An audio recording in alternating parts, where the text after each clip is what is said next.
तो पात्र ही नहीं है तो वस्तु भी नहीं देते। अब पहले पराशर जी ने उनको परखा, अब फिर तब उन्होंने कहा अब नहीं तो हर बार मैत्री जी कह रहे थे कथा ध्रुव की कहो, हर बार यही कह रहे थे ना मैत्री जी। अब पराशर जी ने कहा है कथा ध्रुव की सुन। मैत्रेय ने कहा मैं अतीत होता हूँ, मुझको अपना भेष कृपा करके दो। पराशर ने कहा अतीत में भेष अभेष भी नहीं, माया में ही भेष अभेष है। हे मैत्रेय, जो माया रूप भेष से अतीत है वही अतीत है। अब एक बार तो उन्होंने बोल दिया, पर दूसरी टाइम फिर पलटा मार गए वो मैत्रेय जी। फिर वो कह रही हैं कि मेरे को भेष दो। अब फिर पराशर जी कह रहे हैं उसमें भेष अभेष तो है ही नहीं। ये जो भेष है ना, वो भेष कौन सा मांग रही हैं? शरीर से मांग रही हैं। वो भगवा वेश दो, वो डंडा माला, वो वस्त्र, वो जनेऊ, वो दो। पराशर जी कह रहे हैं ये माया के अंदर है। हम देखो, हम जितने भी शरीरधारी बैठी हैं, जो भी वस्त्र ले रही हैं, उसके लिए तो वस्त्र की जरूरत नहीं है ना, क्योंकि उसका आकार नहीं है। ये सारा कुछ माया के अंदर है। जो यहाँ माया से अतीत होता है, वास्तव में वही अतीत है। अब माया से अतीत होना क्या है? जो इस शरीर से उठ जाए, है ना, मैं न माने अपने आप को, ये शरीर वाला न माने, जो हम हैं वास्तव में वही देखे। मैत्रेय ने कहा कथा कहो। पराशर ने कहा तुझको निश्चय नहीं। अब निश्चय होता तो फिर दोबारा थोड़ी वो कहता कि मेरे को अतीत करो या मेरे को भेज दो। अब पराशर जी ने तो जान लिया ना, निश्चय नहीं है इसको। तुझको निश्चय नहीं, इससे तुझको भस्म करना योग्य है। अब वो डरावा दे रही है कि तेरे को मैं भस्म करता हूँ अपने। मैत्रेय ने कहा मैं तो है ही नहीं, ईश्वर ही है, ईश्वर को भस्म करो। अब देखो, अब जब अपना लगता है तो एकदम बात को बदल देते हैं, है ना। अब सीधा अब मैं ख़त्म कर दिया आपने, अब कह दिया मैं वही हूँ, ईश्वर हूँ। पराशर ने कहा इस परिचिन रूप सूक्ष्म अहंकार रूपी काष्ठ को ही भस्म करना था। कोई देह आदिक संघात को भस्म करने में मेरा तात्पर्य नहीं। वो कह रहे थे मेरे को तो खाली शरीर से तेरे को भस्म करना था। अब शरीर से भस्म करना मतलब जो शरीर से तेरी वृत्ति उठ जाए, शरीर का अहंकार उठ जाए, ये भस्म करना था। तेरे शरीर को थोड़ी जलाना था मेरे को वास्तव में। भला हुआ कि तू भस्मीभूत हुआ। अभी ऐसा क्यों कहा? क्योंकि उन मैत्रेय ने कहा ना कि मैं तो है ही नहीं, ईश्वर ही है। तभी पराशर जी कह रहे हैं भला हुआ कि तू भस्मीभूत हुआ। हे मैत्रेय, आप ते काम आचाही, खुद मस्ती कर मस्त, स्वाभाविक विचरते हुए संत ध्रुव को मिले। भी जिनकी कोई इच्छा नहीं थी, आज चाहते। नारायण भगवान जी कह गए थे ना तेरे को संत मिलेंगे ध्रुव को। अब वही संत ध्रुव को मिले। कुछ राजपुत्र ध्रुव को मिलने की कामना वास्ते नहीं मिले। वो इसलिए नहीं मिले कि ये राजा का बेटा है तो हमें कुछ दे देगा, भेंट दक्षिणा देगा। इसी निष्कामना के ऊपर एक इतिहास सुन। अब इतिहास सुना रही हैं वो। अब जो संत मिले ना ध्रुव को, वो इतिहास सुना रहे हैं। एक काल में महात्मा जड़ भरत ने देवराज इंद्र की शास्त्रोक्त तपस्या की 3 मास बीतने पर इंद्र ने दर्शन दिए और कहा, जो इच्छा हो सो वर मांग। अब ये तपस्या कौन कर रहा है? जड़ भारत। किसकी? इंद्र की। अब इंद्र प्रसन्न होकर दर्शन दिया इंद्र ने। अब इंद्र कह रहे हैं कि वर मांग, जो इच्छा हो सो वर मांग। जड़ भारत सुनकर हंसा और कहा, हे इंद्र, जो तुम दयालु हुए हो तो कहो, मुझ वर लेने वाला का क्या स्वरूप है और तुम वर देने वाले का क्या स्वरूप है? अब उन्होंने कुछ अलग से नहीं मांगा ना, संसार वाला नहीं मांगा। अब वो क्या कह रहे हैं? वर के रूप में क्या मांग रहे हैं? स्वरूप की बात कर रहे हैं भी, तू वर देने वाले का क्या है और मैं वर लेने वाले का क्या स्वरूप है, और किसके बल से वर दोगे? तुम्हारी हमारी आकृति तो समान ही है। तुम उपास्य वर देने वाले और हम उपासक वर लेने वाले, यह विलक्षणता कैसे है? अब क्या कह रहे हैं जड़ भारत जी? शरीर से तो हम एक जैसे ही हैं, है ना, फिर इतना बड़ा भेद क्यों? आप वर देने वाले, मैं वर लेने वाला। इंद्र ने कहा, हे जड़ भरत, मेरे निमित्त तूने कठिन तप किया है, अब तू पूछता है तू कौन है? परंतु मैंने सुना था कि जड़ भरत परमहंस है, पर देखा तो परमहंस और भरत को छोड़कर जड़ है। जड़ देखा क्योंकि जड़ पदार्थ न आप को जानता है न पर को। हे जड़ भरत, मैं वर लेने वाला कौन हूँ? तू वर देने वाला कौन है? यह स्फूर्ति अंतर जिस करके सिद्ध होता है, सोई तेरा मेरा स्वरूप है। अब क्या कह रहे हैं इंद्र? मैं अब ये अंदर से किसने बताया? बताया ना भी कौन है, भी तू कौन है वर देने वाला, और मैं कौन हूँ वर लेने वाला। इंद्र क्या कह रहे हैं? जिस करके ये सिद्ध हुआ है ना। अब कोई तो है ना जिसने ये प्रश्न किया अंदर से, कहते हैं वही तेरा मेरा स्वरूप है। इस स्वरूप को मैं जानने की न्याय जानता हूँ। इंद्र क्या कह रहे हैं? मैं तो जानता हूँ इस स्वरूप को, तू नहीं जानता। इसी से तू उपासक वर लेने वाला और मैं वर देने वाला उपास्य समर्थ हूँ, है ना। ठीक है ना। हे जड़ भरत, तेरा पूछना ऐसा है जैसे घटाकाश से घटाकाश पूछे, है ना। घड़े के आकाश से घड़े का आकाश पूछे। वो कह रहे हैं ना इंद्र, मैं जानता हूँ अपने स्वरूप को, है ना, तू नहीं जानता। अगर तू जानता होता तो ये प्रश्न न करता।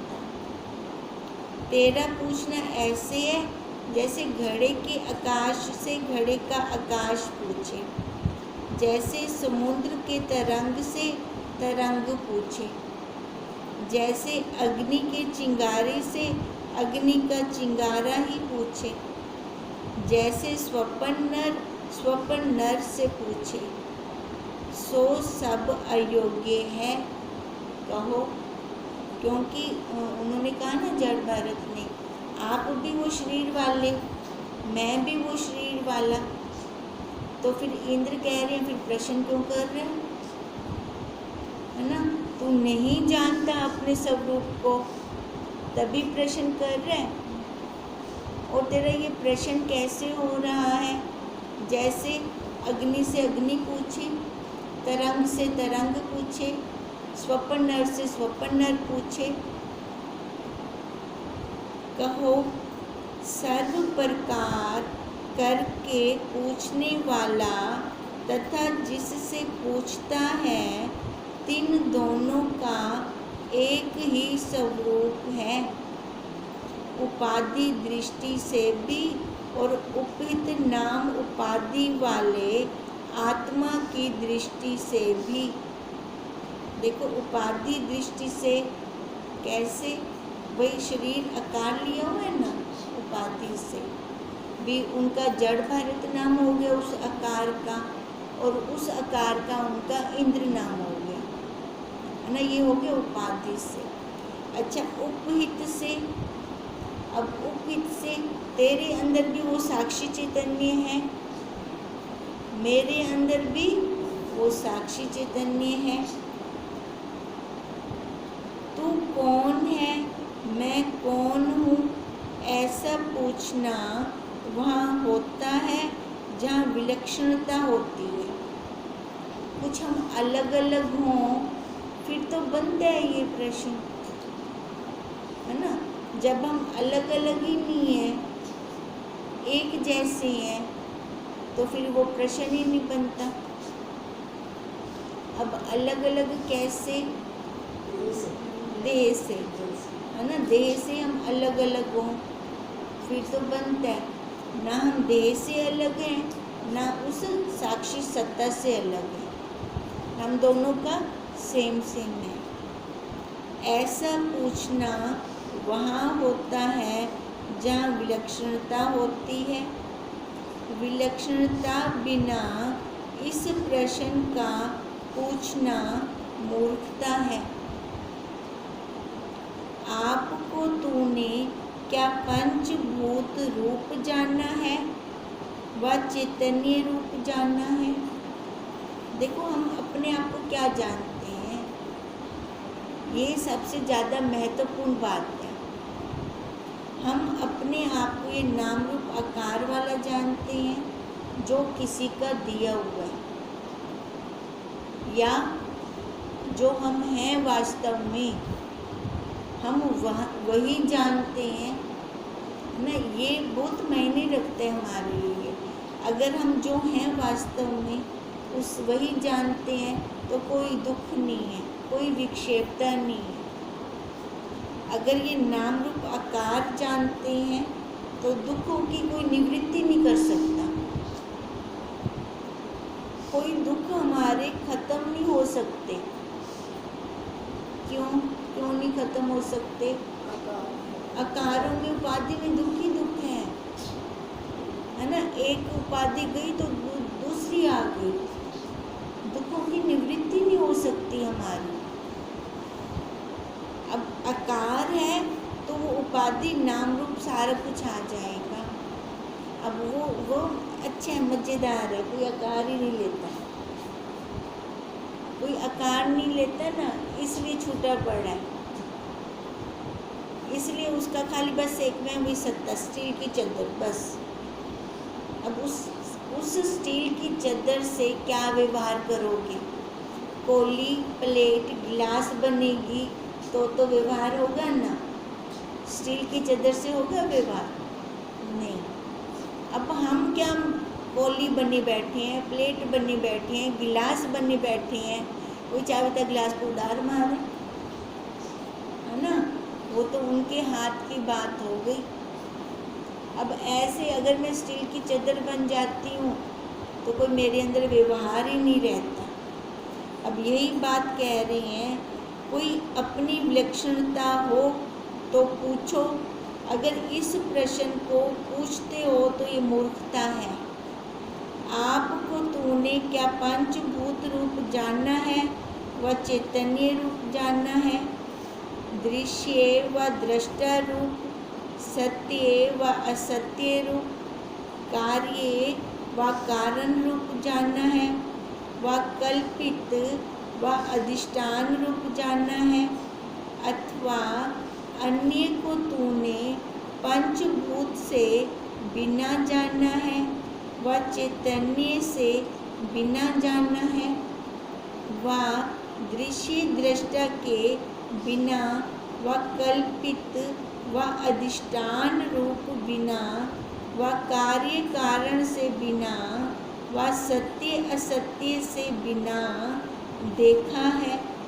जो पूछता है कि मैं कौन हूँ, वो कह रहे तूने क्या जानना है, तू क्या जान रहा है अपने आप को, है ना। तभी ये प्रश्न बन रहा है कि मैं कौन हूँ और तू कौन है।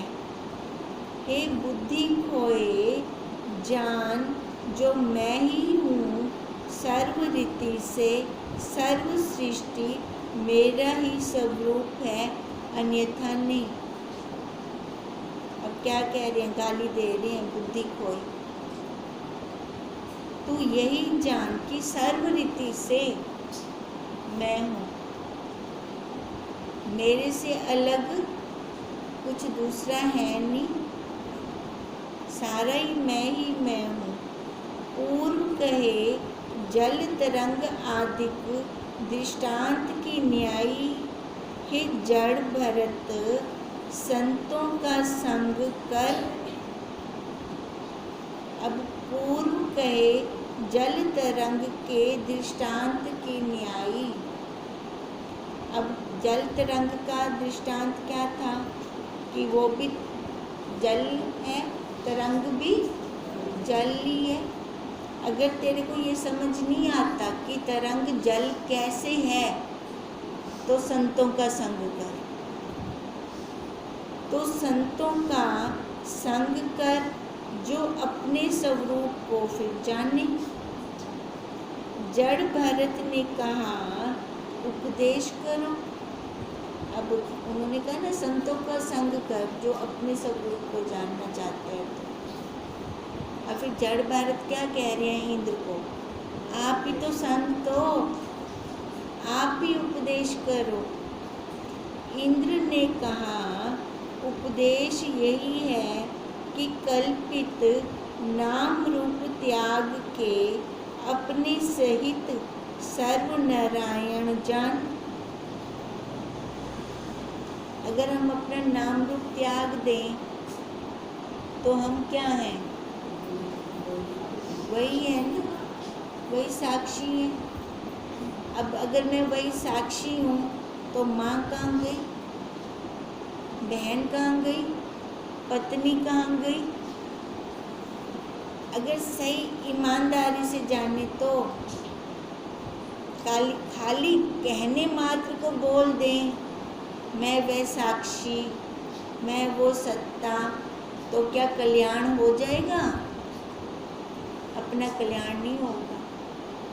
अगर हम अपना कल्याण चाहते हैं तो वाणी से ना बोले, दृढ़ता आ जाए, बुद्धि के अंदर बैठ जाए कि बस अब ये मेरा लास्ट जन्म है, अब मैंने आगे दूसरा जन्म नहीं लेना। अब ये जितने भी संबंध हैं इस शरीर के, कोई बेटा बन के ले रहा है तो कोई पति बन के ले रहा है तो कोई बेटी बन के ले रहा है ना। भुगतान हो, अभी शरीर का मिलना ही यही है कि भुगतान करना है अपनी प्रारब्ध का, अभी हो जाए अच्छा है ना। फिर अगर यही बुद्धि के अंदर होगा कि मेरा तो भुगतान करना है, बस अभी हो जाए, रोना हो से कटण बोला, रोना आएगा कभी बोला, कभी नहीं आएगा। अपनी दृढ़ता और पक्की होती जाएगी। क्या मैं किसी की नहीं हूँ, कोई मेरा नहीं, वास्तव में यही है। मैं हूँ क्या किसी की, किसी की नहीं हूँ। कोई मेरा है, कोई मेरा नहीं है।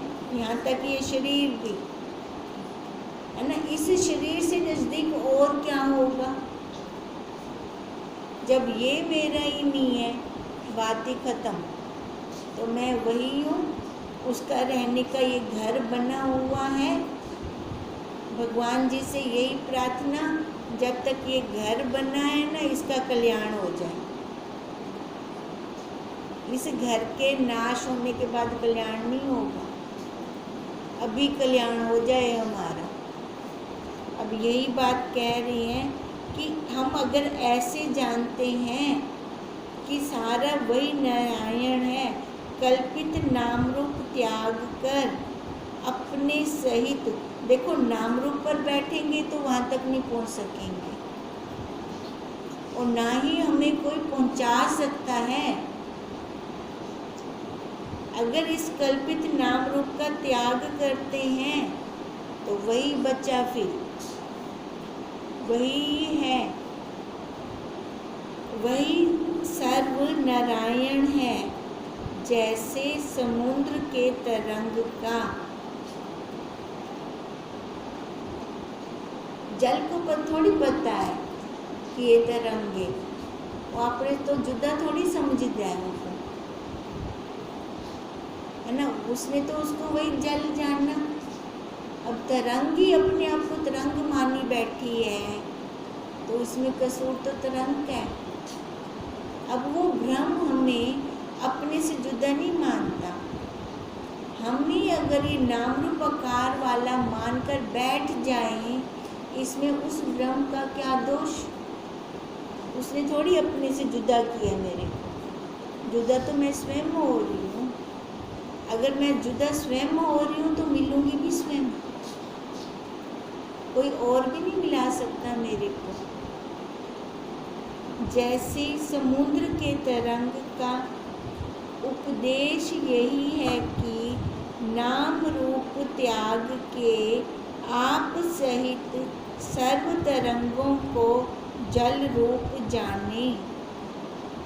जैसे चीनी के बनाए जड़ भरत को स्वरूप की प्राप्ति का उपदेश यही है ना। अब है तो सारे वही खिलौने बने हुए हैं चीनी के,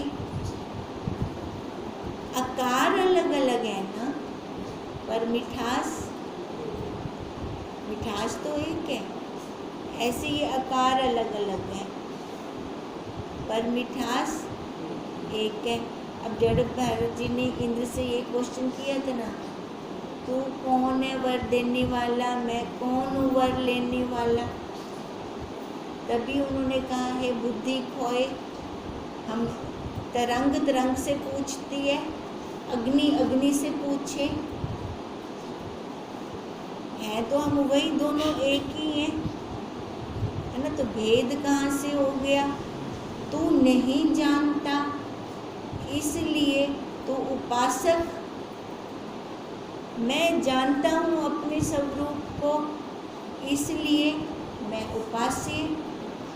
खाली भेद यही है, हम नहीं जानते, हम शिष्य। हमारे गुरुदेव जानते हैं तो वो गुरुदेव, भेद यही है।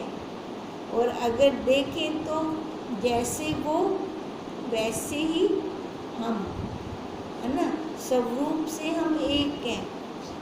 अब भेद क्या है? निश्चय का। उनका निश्चय पक्का हो गया, ठीक है। आकार में रहते उन्होंने पक्का निश्चय कर लिया, और हम जब तक आकार में रहते ये पक्का निश्चय नहीं करते, अपने स्वरूप से दूर रहेंगे। ये कह रही हैं, वैसे उसे हम एक सेकंड के लिए भी दूर नहीं है ना। ऐसा हम क्यों कह रहे हैं? आकार में बैठकर कह रही हैं। अंतमति सोई गति। अगर हमें अंतमति में अपना स्वरूप चेते रहता है, याद रहता है, तो कोई हमें उसे जुदा ही नहीं कर सकता। हम वही एक में एक हो गए, वहीं पर ही, है ना। जैसे छोटी नदी सागर में गई, वही एक में खो गई, अपना नाम रूप उसने खो दिया। हम भी ये नाम रूप आकार जब तक होते नहीं हैं अपने स्वरूप में नहीं आते। ओम तम नम